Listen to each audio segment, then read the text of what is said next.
एक बार की बात है, एक छोटे से गांव में चार दोस्त रहते थे। आर्यन, माही, विवान और तन्वी। वे हमेशा साथ में खेलते और नई नई जगहों की खोज करते थे। गांव के पास एक घना और रहस्यमयी जंगल था, जिसे कालजई जंगल कहा जाता था।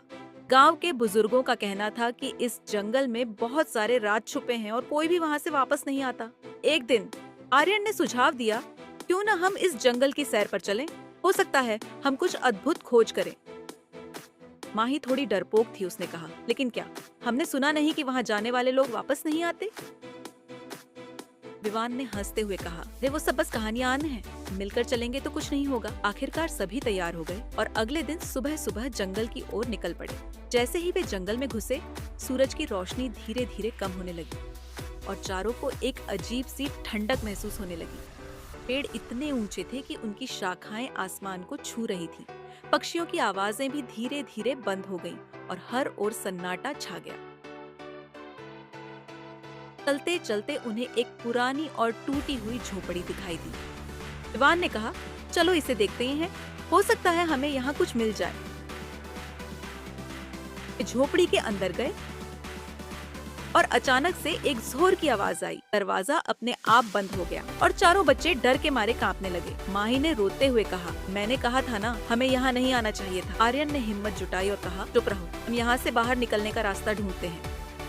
विवान ने दीवारों को ध्यान से देखा और कहा, देखो, यहाँ कुछ लिखा हुआ है। दीवार पर एक रहस्यमयी भाषा में कुछ लिखा था, जिसे कोई समझ नहीं पा रहा था। तभी अचानक तन्वी ने कहा, ये वही भाषा है जो मेरी दादी की पुरानी किताब में थी। इसका मतलब है दरवाजे के पीछे का राज। चारों बच्चे हैरान रह गए। उन्होंने दरवाजे के पीछे देखा तो एक गुप्त दरवाजा खुला।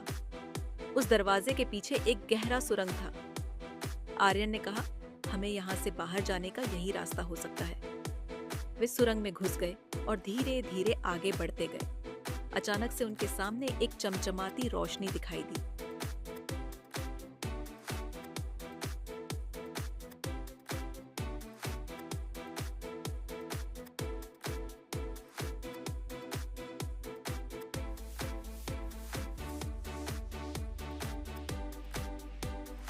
उस रोशनी में एक बूढ़ा आदमी खड़ा था।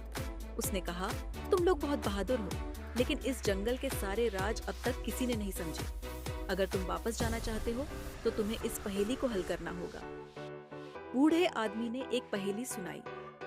चारों ने मिलकर सोचा और आखिरकार सही जवाब दे दिया।